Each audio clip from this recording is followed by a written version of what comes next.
हाय friends, मैं हूँ Manav. Welcome to movie Shuvi. करते हैं आपस में पॉजिटिव सर। नमस्कार। बहुत सारी मूवीज़ जो हैं थिएटर्स के अंदर चल रही हैं, जो कि अच्छी बात है, और बहुत सारी नई आने भी वाली हैं, वो भी काफ़ी ज़्यादा एक्साइटिंग लग रही है। आज जिन्होंने नहीं देखा, गणपत का भी ट्रेलर देख लेना। एक्साइटिंग लग रही है फ्रॉम अ स्टैंड पॉइंट की, कुछ अलग करने की कोशिश करी जा रही है। फ्यूचर टेंस में लेके चले गए हैं हमें, और इसके अंदर भी आपको अमिताभ बच्चन दिखेंगे। मुझे कुछ कुछ सिमिलैरिटी पता नहीं क्यों कल की जैसी भी लगी, बट यहाँ पर MMA कुछ ज़्यादा ही फोकस्ड है। कैसे एक मसीहा बनेगा गणपत भैया वो तो देखने वाली बात होगी।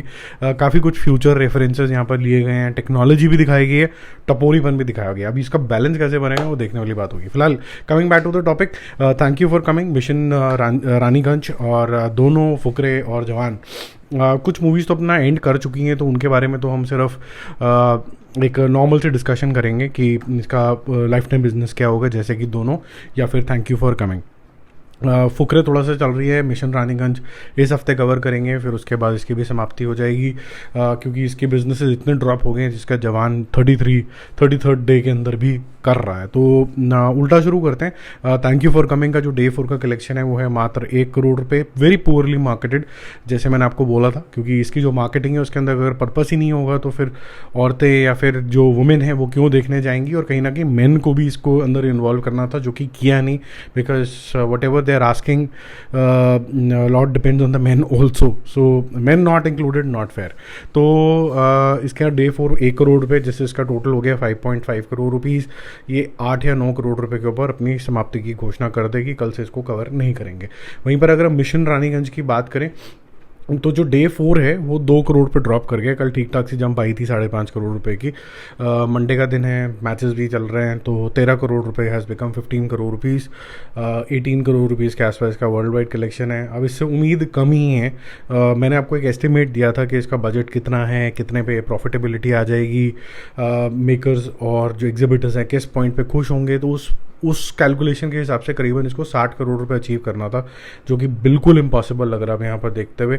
मुझे ऐसा लगता है कि मिशन रानीगंज का जो ओवरऑल लाइफ टाइम बिजनेस होगा वो शायद 30 करोड़ रुपए से ऊपर नहीं होगा। तो इससे ज़्यादा तो नहीं होता हुआ नज़र आ रहा अभी, क्योंकि इसके बाद और मूवीज़ रिलीज़ हो जाएंगी, फिर बिल्कुल ही ड्रॉप हो जाएगा ये। दोनों की बात करते हैं। दोनों के अंदर बेसिकली 3 एक्चुअली में डेब्यू हैं। खुद अवनिश बरजातिया, जो कि सूरज बरजातिया के बेटे हैं, फिर सनी देओल के जो बेटे हैं वो राजवीर देओल, फिर पूनम ढिल्लोन जी के बेटी हैं जो वो पलोमा थकारिया, वो भी यहाँ पर एक साथ आ रहे हैं। ठीक ठाक मूवी है, मुझे तो इंजॉयबल लगी थी, बट मार्केट पूर हुई थी। सिर्फ 300 स्क्रीन पे रिलीज़ करोगे तो क्या ही होगा इसका। 95 लाख हो चुका है इसका, हायर साइड पे 1.25 करोड़ इसका लाइफ टाइम बिजनेस रहेगा। ये स्टुपिडिटी है किसी भी मूवी को 300 स्क्रीन पे सिर्फ लॉन्च करना। कई लोगों ने इसको बोला कि बड़ी टारगेटेड जो डिस्ट्रीब्यूशन स्ट्रैटेजी है, ये मूर्खता है, इससे ज़्यादा और कुछ नहीं है।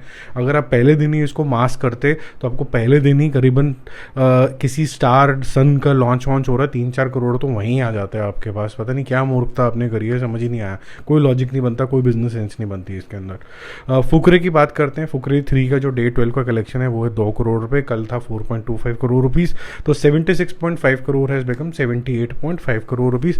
अच्छी बात ये थी कि कल इसने 101 करोड़ रुपए क्लोज कर लिए थे, तो 100 पार हो चुका है इसका, सेंचुरी मार ली है इसने, बहुत अच्छी बात है।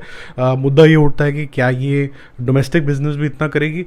थोड़ा सा डिफिकल्ट लग रहा है इस स्टेज में। मुझे ऐसा लग रहा है कि अर्ली 90s में आके शायद रुक जाएगी। 100 पूरा होना थोड़ा सा डिफिकल्ट लग रहा है, but let's see how it goes.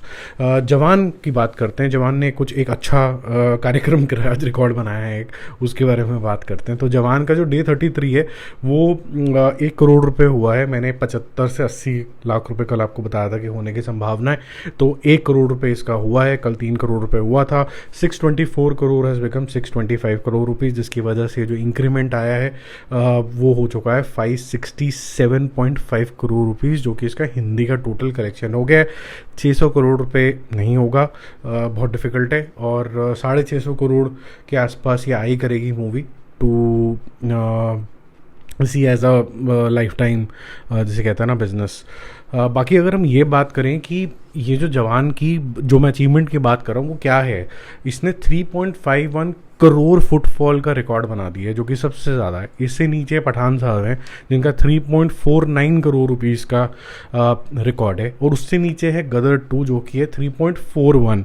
अब आप पूछोगे कि गदर 2 टेक्निकली तो पठान से आगे है अगर हिंदी वर्जन की बात करें, लेकिन पठान का जो वर्जन है वो गदर 2 से आगे है, क्योंकि पठान का 545 करोड़ रुपीस का बिजनेस है। गदर का जो है वो इतना नहीं है। गदर का मेरे ख्याल से हमने कितने पे क्लोज किया है, 527 पे क्लोज किया है if I remember correctly. Yes, 527.1 crore rupees के आसपास हमने क्लोज किया था। तो इसका मतलब क्या हो गया कि जो फुटफॉल्स हैं ऑब्वियसली पठान के ज़्यादा आने थे। तो जवान नंबर 1 पे आ चुके 3.51, पठान जो है 3.49 और गदर 2 जो है 3.41। तो इस साल 3 ऐसी मूवी आए हैं जो 3 करोड़ फुटफॉल्स देखे हैं, और 3 crore just touch and go वाला जो मामला हुआ वो हुआ जेलर का 2.8 करोड़ फुटफॉल्स के ऊपर। तो अच्छा है, जो जवान के फैंस हैं वो सेलिब्रेट करो भाई, एक और अचीवमेंट हो गई।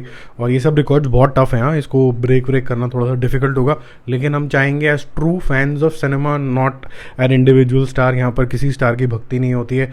हम चाहेंगे कि रिकॉर्ड टूटे और फिर उसके बाद फिर कोई और तोड़े और ये सिलसिला चलता रहे नेवर एंडिंग वाला। Bye bye.